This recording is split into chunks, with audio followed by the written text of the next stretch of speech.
For today, we will be having a short review discussion for lymphatic system. So, for sure, this has been discussed sa inyo no, on our previous na plenary. This one is lymphatic system no, and also immunity.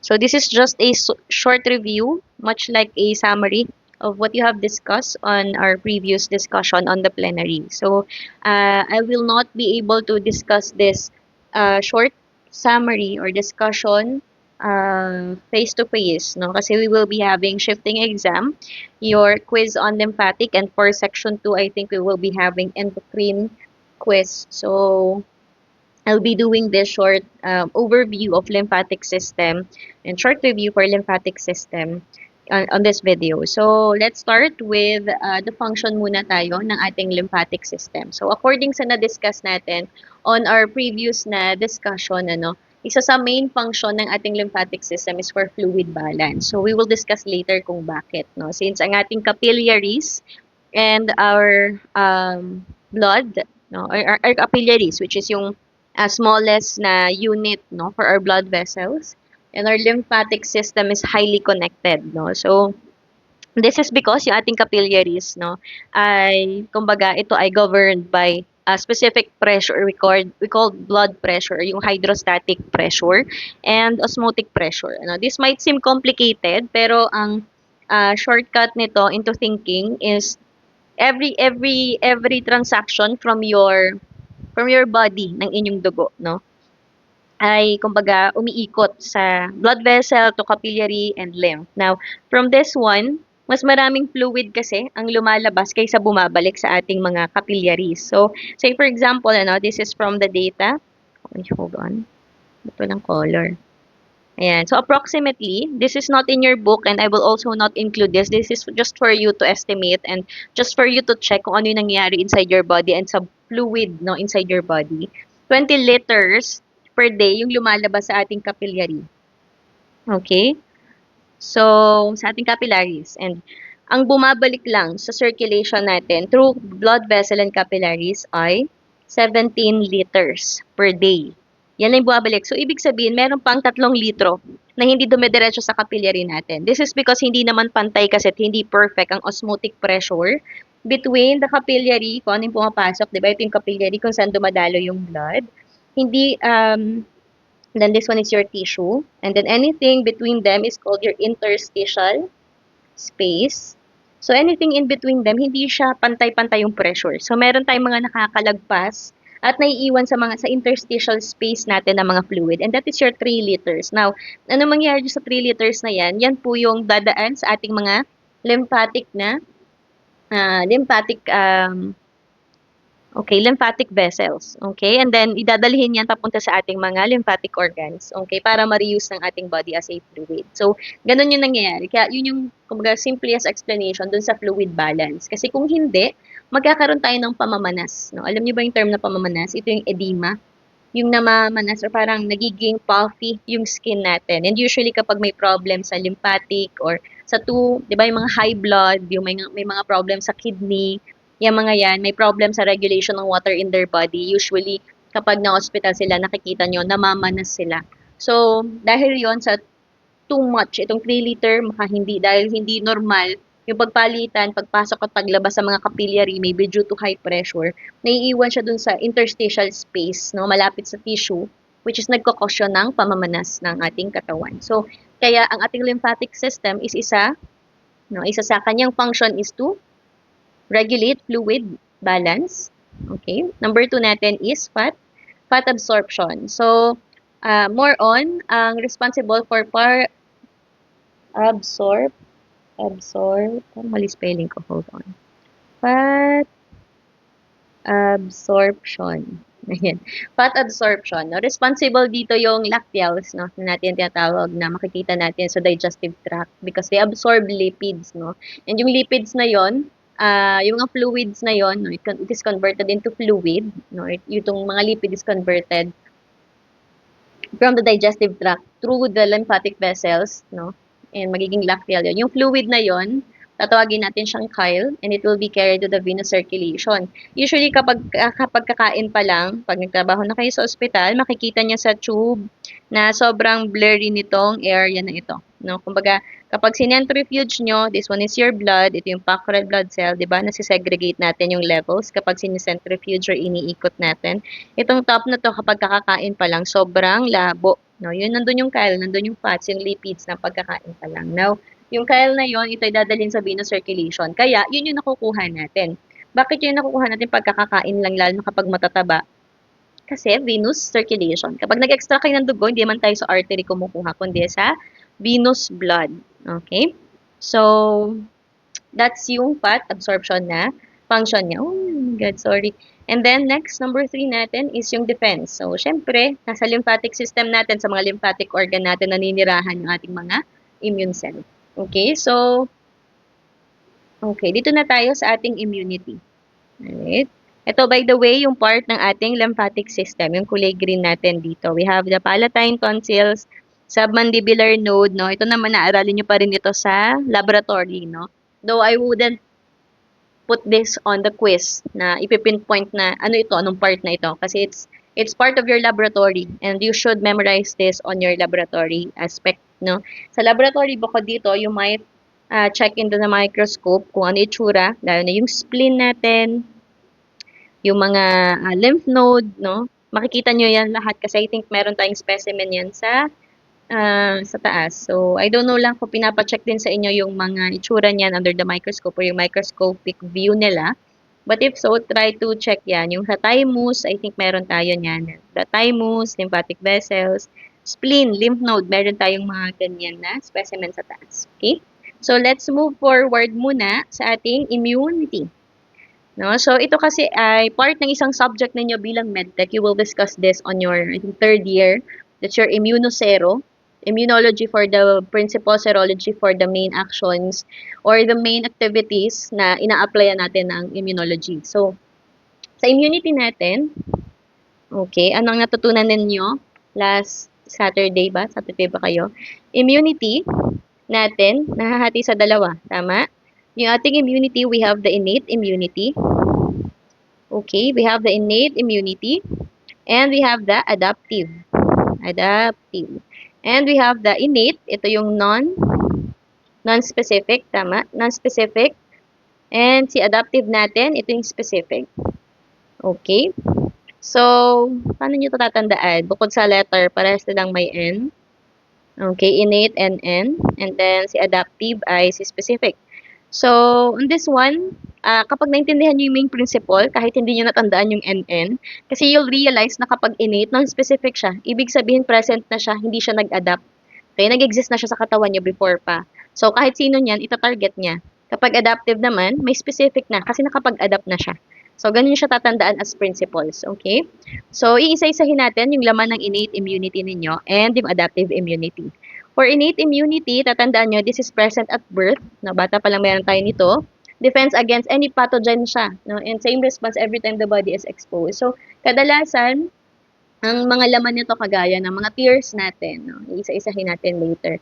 And then kapag si adaptive, you will always remember that it is acquired after birth. No? Acquired. So, the other name niya is acquired kasi posibleng ma-encounter nyo yung acquired immunity. AA, para hindi nyo makalimutan. Okay? So, syempre, dahil kailangan niya mag-adapt, slower siya. Slower siyang binibuild.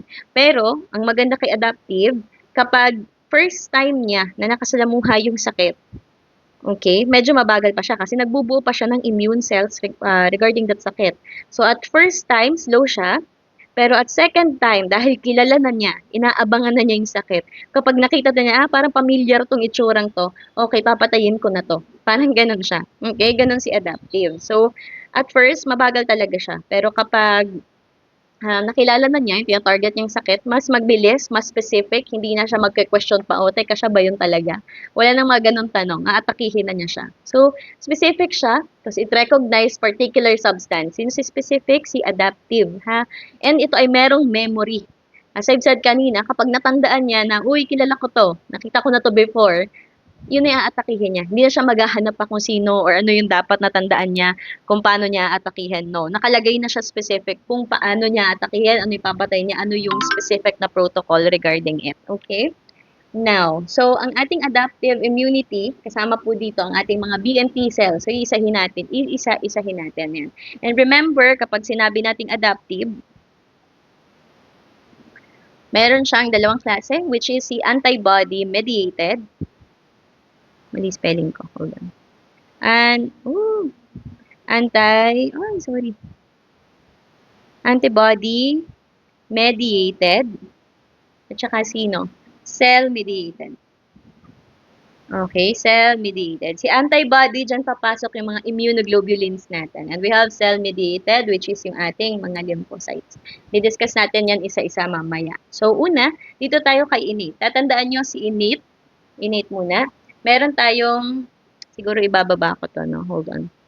Para maayos. I hope naiintindihan nyo yung aking drawing. Okay. Si adaptive natin, hati sa dalawa, si antibody-mediated. And si innate natin, no, meron tayong mga physical barriers.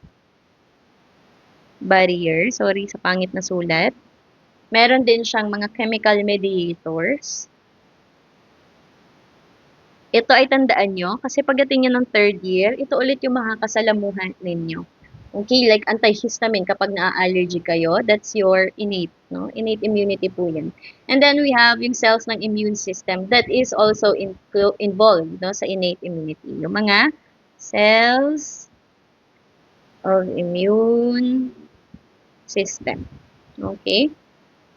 Alright, so later di-discuss natin isa-isa ito. Alright? Alright, so for your innate immunity, let's start dito sa physical barriers. So, ano ba yung mga physical barriers natin? Sige, mukhang kailangan kong ibaba ulit itong part na ito.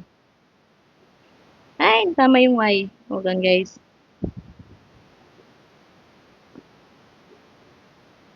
Ano ba yan? Dikit-dikit yung sulat. Ayan.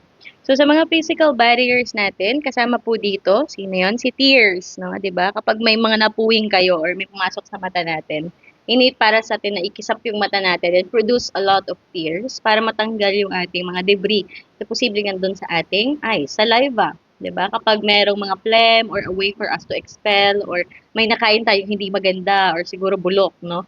Yung saliva natin is a form, no, na parang pangtanggal din, hindi lang ng bacteria, but also ng nakain natin hindi maganda. Urine, no? So, saliva, urine natin is also a physical barrier kasi wina-wash out niya yung pathogen on the outer surface area para hindi makapasok papunta sa ating bladder. So, ito yung unang defense, no? First line of defense. And then we have your chemical mediators.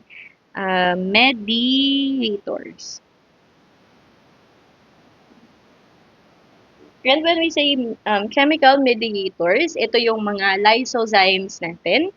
Ano pa yung kasama dyan? Lysozyme, ito yung chemical na makikita, hindi lang sa skin, it's all over your body and even sa ating mga immune cells, may mga lysozyme sila. No? It kills bacteria. No? Meron yan sa saliva at sa tears. And we have the mucus membrane natin. Halimbawa sa ilong natin, di ba? We have mucous membrane. Yung hair sa ating nose is also a physical barrier, tama? Kasi it removes, no, para hindi makapasok yung debris on our upper respiratory. Yung hair natin, yung unang filtration ng ating body. So, pagdating natin sa cells of the immune system, balikan muna natin. Meron pa tayo sa chemical mediator, may nakalimutan tayo. Si histamine. Histamine, no? Familiar sa name. Histamine, no? It's part of our body. Kapag may pumapasok sa body natin na foreign compound, ang tandem po ng histamine natin ay si basophil, as well as kapag prolonged histamine exposure ay si eosinophils. So, they are responsible for allergic reaction. Tama? Yung ating mga histamine. No? We have the complement system, which is a complex. No? Ito may tatlong klase. Si alternate, si classic, no? Sino pa isa? We'll discuss that, I think, or no, dito sa ating discussion, but ito ay nasa immunology din natin. We have the prostaglandin, which is responsible naman ito, no, sa pag-dilate ng mga vessels. At kapag nagda-dilate yung mga vessels, it produce ano, pamamaga. Kasi may malaking blood flow or surge of blood flow na tinatawag yung mga prostaglandins on the certain area of your body para mamaga siya doon. Enable for your white blood cell, no? Kumbaga, say for example, no, nagkasugat tayo on this area. No, so, nagkaroon ng penetration, nagkaroon ng butas, nag-penetrate yung mga bacteria inside, normal lang yung blood flow dyan. And kung hindi nila kayang patayin yung bacteria, ano yung response ng body natin? No? Idadilate nila or palalakihin natin yung area ng opening ng ating blood vessel para mas maraming dugo yung makapasok. Ano ba ang laman ng blood, no? For our vascular or ating cardiovascular na discussed previously, meron tayo dito mga immune cells. And the more blood na dumadaloy, syempre the more immune cells yung dumadaloy dun sa nag-dilate natin na mga blood vessel. Okay? So, yun yung function ng prostaglandin. So, kapag umiinom tayo halimbawa ng biogesic, ayan, it's pag-inhibit ng prostaglandin para tanggalin yung pamamaga. Kasi sabay ng pamamaga, it would also increase in temperature. Tama? Kasi kapag namamaga, mas maraming blood at ang temperature ng blood natin, 'di ba, is warm. So mas magiging makapal yung area ng blood doon, causing an increase in temperature. So kapag umiinom ng mga biogesic or say for example even mefenamic, no, tinatanggal niya yung nagda-dilate na area or hinihinto niya mismo yung prostaglandin production. And ganun din si leukotrienes. Si leukotrienes kasi, kasamahan din yan ng histamine, no, siya ay pinaka-potent, no, na vasodilator at involved din siya kapag may mga severe allergic reaction tayo. Okay? So, next natin, no, we have the complement system. Itong complement system dito, no, siya ay malaking protein system yan. Meron yung cascading effect. But tatandaan natin sa ating complement system, ang last effect niyan sa body is to self-destruct yung certain na cell. So, the activation nitong ating complement system, cascade yan, tuloy-tuloy yan. And mahabang discussion yan sa immunology. So, itong complement system, ang main event niya, no, kapag katapos or sa ending is yung MAC natin, membrane attack complex, in which yung cell natin is nilalyze natin dahil sa cascading effect ng activation ng 20 proteins na makikita natin sa plasma. Okay, and then we have the interferons, hindi ba ito nadagdag? Interferons, naaralin nyo rin yan, siguro mga first chapter, second chapter ng immunology. Yung interferons natin, ito yung responsible naman for viral infection, okay? And then, we have the cells of the immune system, which is the white blood cell. So, medyo malaking discussion ito. Bubuksan ko ng panibagong part dito sa baba. I-rewrite ko na lang yung adaptive. Ano ba yung mga white blood cells natin? So, meron kasi tayong granular. Okay. Sige, parang pangit siya na description. Huwag natin gamitin yon anyway. Dito lang tayo sa white blood cell natin since may hiwalay ang innate at adaptive natin. But,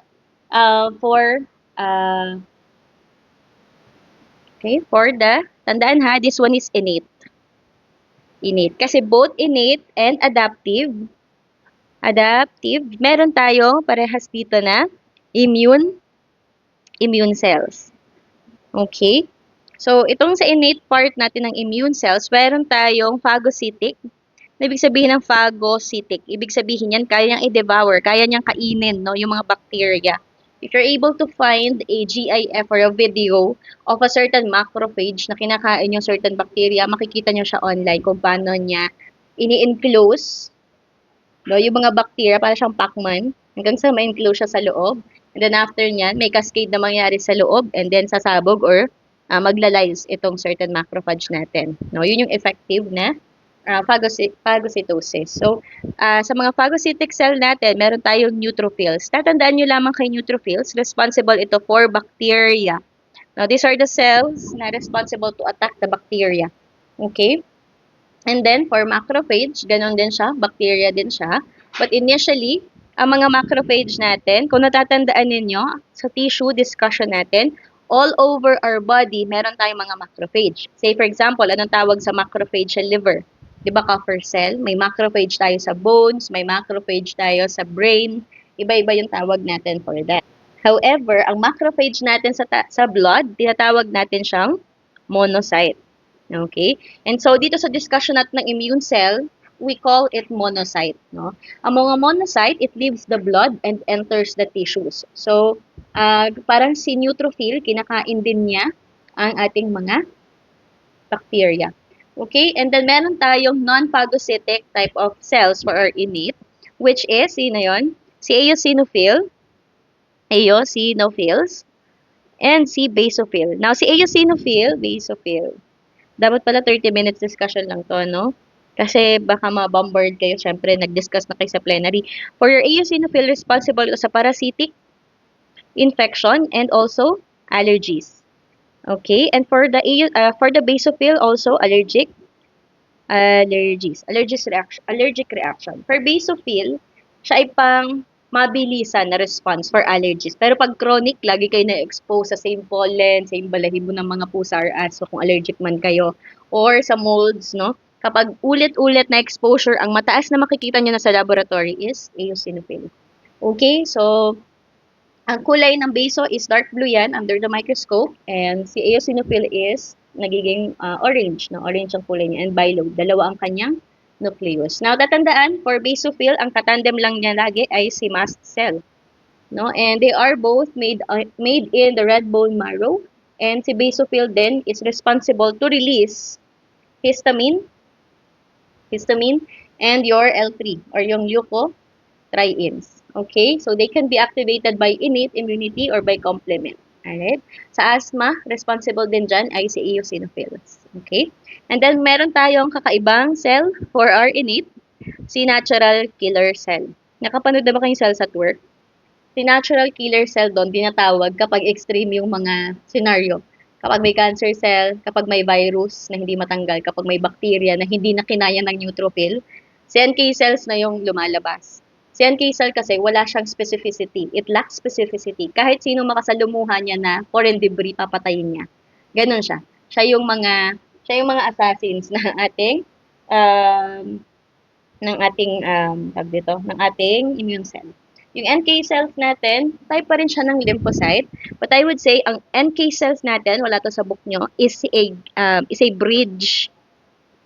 Bridge siya between innate and adaptive. Kasi hindi lang siya nag-exist sa innate, no, in a prolonged reaction that might involve your major histocompatibility complex or yung MHC1 and 2 nyo, posibleng lumabas muli si NK cell. Okay? But remember, natandaan nyo kay NK cell, these are non-specific. Kasi nga, part siya initially ng innate immune system. Okay? Tandaan nyo, kahit sino makasalubong niya, pinapatay niya. Ganun siya. Lalo kapag mga foreign substance. Okay? Next. Okay, next natin. Regarding this one, for action, no, ng ating innate, isa sa mga actions niya is dalawa to. We have inflammatory response, which is yung local and systemic. These are both inflammation. Okay. Pag local inflammation, it involves chemicals and cell produced due to injuries. So, nasa name naman niya, local is nasa specific area siya, ibig sabihin. Kapag systemic, siya ay all over the body, namamaga, all over the body. Okay, so paano nalalaman ng mga mefenamic acid kung saan siya pupunta? Bakit alam ng mefenamic acid? Kapag uminom kayo ng mefenamic acid, bakit alam niya kung saan part ng body yung masakit ko? Okay, ang mefenamic acid kasi ay responsible sa paghahanap ng prostaglandin. Yung nabanggit natin kanina for innate. At kung saan may mas mataas sa prostaglandin, yun yung hinahanap niya. Lahat ng cell na namamaga, meron niyang receptor sa taas, which is kapag ininom ninyo itong mefenamic acid nyo na ito, usually, it affects or kumakabit siya sa cell to stop production of your prostaglandin. Ganon siya. Okay? Okay, now we move forward sa ating adaptive. Kaya ba ito within 30 minutes para hindi kayo masyadong mabombard. Okay, adaptive immunity. Dito na ako ha. Sorry, gumawa pa ako ng table. Nasa adaptive na tayo. Adaptive immunity. From its name nga, ano nga ito? It's also called your acquired. It's also called your or specific immunity. So, ito, tatandaan nyo, main na characteristic niya, may memory siya. And siya ay antigen-driven. No? So, ano ba yung antigen? Antibody.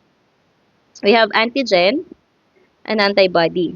Remember, antibody is foreign. Anything foreign na pumapasok sa body natin is considered as an sorry, baliktad ako. Sorry. Anything na pumapasok sa katawan natin, anything foreign is called your antigen. Ha? Iba ang perspective nito ha. Don't confuse this with your blood banking. Pag blood banking, iba ang pinag-uusapan natin. Ang antigen antibody natin is both on plasma and red blood cell. And since nasa immuno tayo, wala tayong sa blood bank, no? Ang ating antigen dito is considered as any foreign substance na kumakain. So, ma'am, ibig sabihin yung pagkain na kinakain ko is considered as an antigen? Yes. Okay?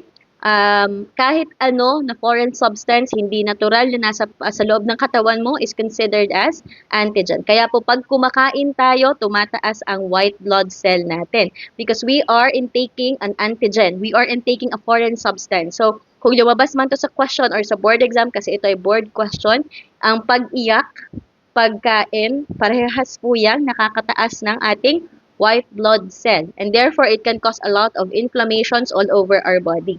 No, kaya yung iba parang nagbo-bloat, no, or parang namamanas kapag sila ay kumakain. No, hindi lang naman about doon sa antigen antibody, but sometimes if we're drinking too much water, nakaka-cause din siya ng imbalances ng pressure inside our body. Hindi lang sa water, but on other, no, na mga ini-intake natin. Now, ano yung antibody? This is the defense system, no, ng katawan natin against the foreign substances. So, usually, no, pag dinodrawing natin sila, yung letter Y, these are your antibody. And yung ating antigen is usually nakaganito yung itsura niya. So, nagpa-follow sila ng exact fitting. No? May complex yan. Ang tawag natin pag nagdikit tong dalawa is antigen, antibody, complex. Kapag nagkaroon tayo niyan, it can trigger different response natin, lalo na kung ito ay may involvement ng allergic reaction. Okay? Next tayo, we have two types of antigens. Ayan. We have, ano yung dalawang klase ng antigen? We have foreign antigen and self-antigen. Isang example ng self-antigen is yung mga autoimmune cells natin, kung saan yung ating sariling cells ay kinakalaban ng sarili niyang mga cells. Kasama dyan yung mga lupus, no? Kasama dyan yung mga rheumatoid arthritis, no? Kasama ito sa autoimmune diseases natin. Auto meaning self-induced immune diseases, okay? And we have the foreign. So we have foreign. Sige. And we have self-antigen. Foreign antigen, anything foreign na pumasok sa katawan, yung self-antigen is galing sa sarili nating body. Okay? So, ang dalawang cell or dalawang way to confront ng ating adaptive, since di ba ano yung sa, ano nga ulit, yung sa innate, we have physical barriers, chemical mediators, we have the cells of the immune system. Dito sa adaptive natin, meron tayong antibody-mediated and cell-mediated. So, yun yung i-discuss natin dito sa baba. Okay, sisimulan natin yan sa antibody-mediated. Okay, dapat sa cell-mediated muna. Anyway, antibody-mediated. Okay. Ang ating cell, ang ating adaptive is ruled by your B cell and your T cell. For antibody-mediated, mainly ito ay si B cell. Yung end result kasi ni B cell, nako-convert kasi po yan into plasma cells. Now, si plasma cells, kaya niya mag-produce ng mga antibody. That's why, ang name niya is antibody-mediated. Now, si plasma cell, nagpo-produce yan ng limang antibodies. Para hindi kayo mahirapang tandaan, ito ay yung gain. IgG, IgA, IgM, IgE, IgD. Si IgG natin, okay, dito muna tayo. Si IgM, isa sa ito yung largest. Para matandaan yung siya yung largest, yung M, siya yung pinakamatabang letter dyan. Judger, bahala na kayo dun sa letter M. But para nakakipantandaan, but natandaan ko siya kasi medyo mataba yung letter M. So, siya yung largest kasi pentamere po ang letter M. From its name, penta-M, pentamere. No, and then si IgG natin, nahahati pa yan sa mga isotypes, but I don't think na yung book ninyo is nag-dwell enough sa isotypes. Nasa immunology pa yon. Ang M din natin is yung primary response IG, immunoglobulin. By the way, yung IG, it means not Instagram, immunoglobulin. Okay, so immunoglobulin G, immunoglobulin A, nakakabulol kasi kaya IgA, IgG, IgM, IgE, IgD. So para matandaan, primary from its name prime, letter M pa din, yung ating letter M. Okay? And then si other letter G, this is the secondary antibody to respond no to a bacterial infection. Okay? So, letter G din or si IgG, hindi letter G. Si IgG din yung responsible or kaya niyang pumasok sa maternal, no, maternal from baby to mother. Okay? Na antibody. Okay?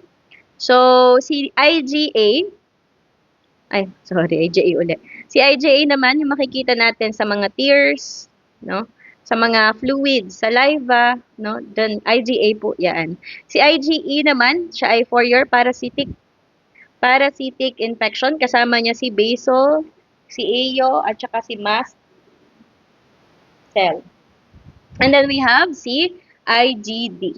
Okay, ang the main function ng ating IgD is to be a receptor sa ating mga B cells. Ibig sabihin ng receptor, yung cell natin, parang may mga antena kasi yan sa labas.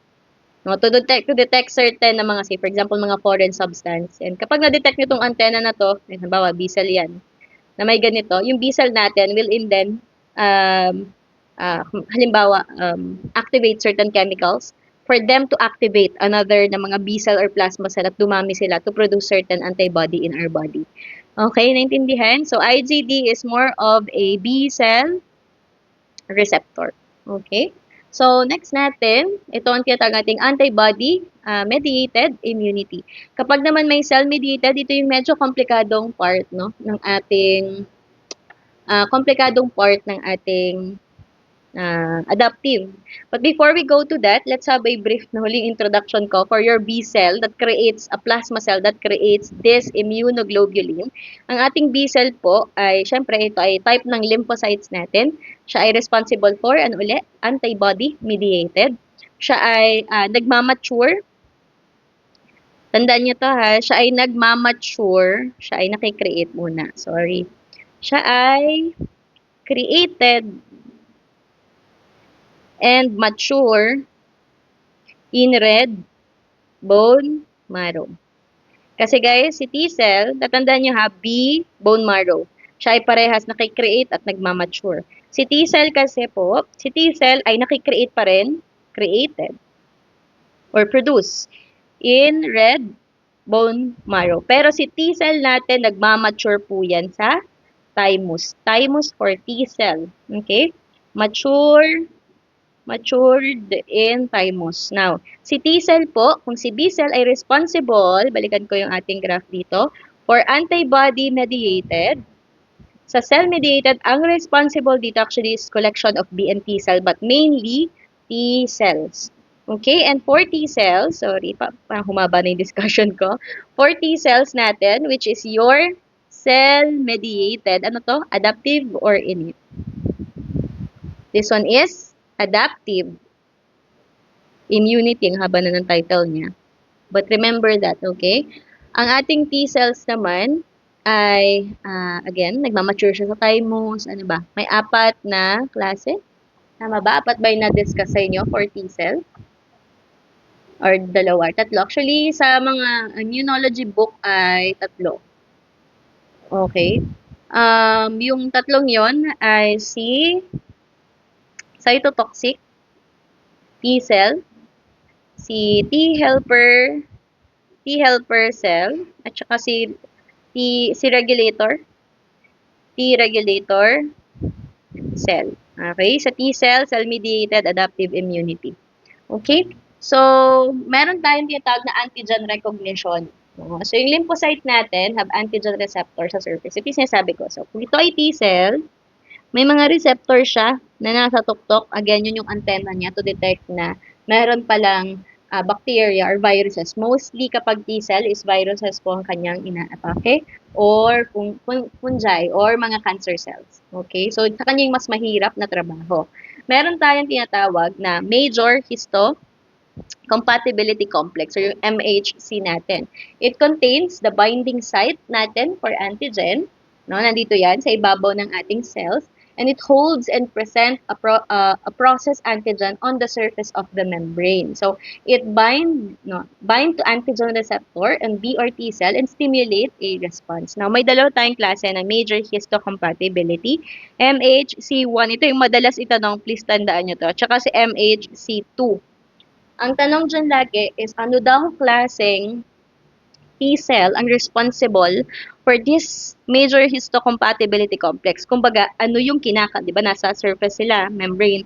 Anong klaseng T-cell, sa nabanggit ko dito, 1, 2, 3, kumakabit si major histocompatibility. Now, ang palatandaan ko dyan, remember, si cytotoxic T-cell ay si CD, or siya yung nagko-contain ng cluster Okay. Si cytotoxic T-cell natin is responsible sa cluster differentiation. Ito yung markings niya sa ibabaw. CD8. Ha, tatandaan nyo. Tandaan nyo yan. And si T helper cell, si CD4. Ha, tatandaan nyo yan. Okay. And, okay. Additionally, yung ikaapat natin, no, is si memory T cell.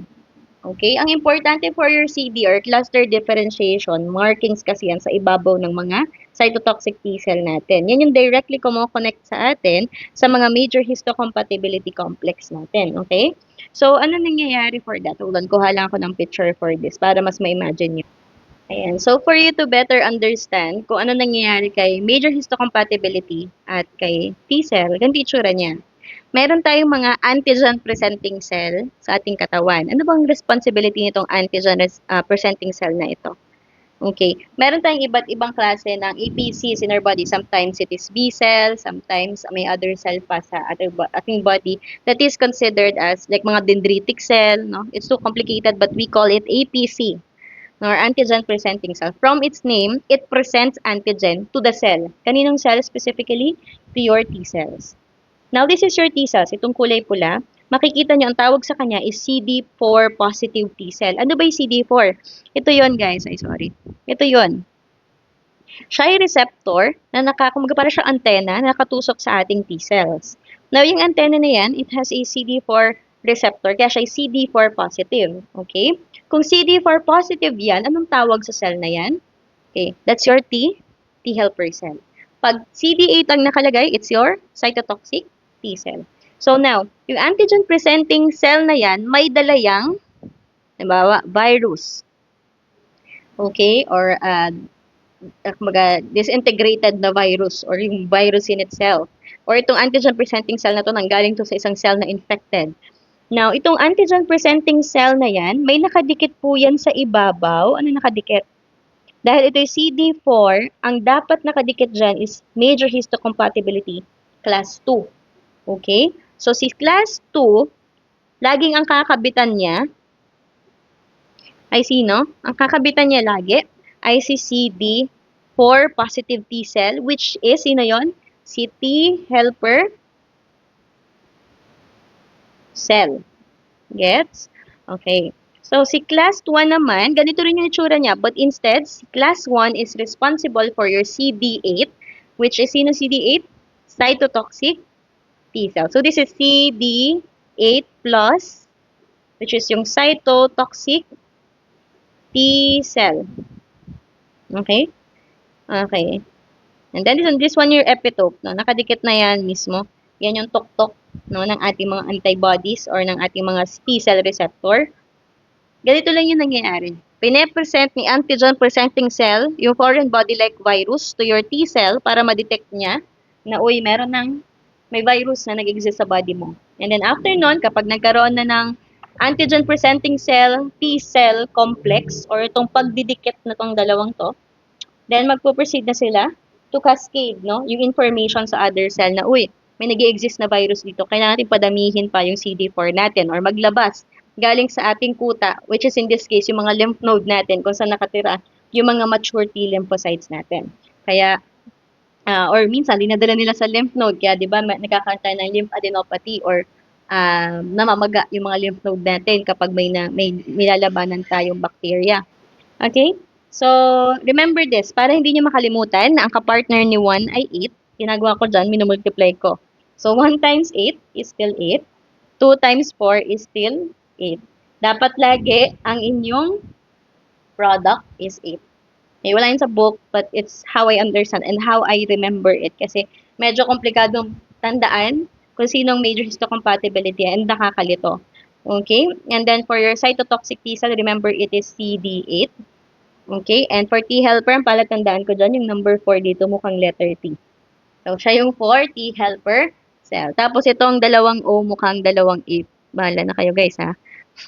So, CD8. Okay, and then we have your regulatory cell that inhibits both kapag too much na yung production ng cytotoxic T cell and T helper cell. And we have the memory T cell, which is, kahit natanggal na yung infection natin, matatandaan pa rin ng ating mga memory T cell, yung mga pinagdaanan nilang mga gera or mga war. So, nandun pa rin sila. Sakaling may mag-arrest na similar na mga viruses ulit, pwede sila at nandyan sila, no, para ma-activate muli. So, we have the cytokines, no, na responsible din for our adaptive. For our adaptive, we have cytokines. These are proteins secreted by the cell that regulates neighboring cell. Okay, ano pa? We also have, I think yun lang.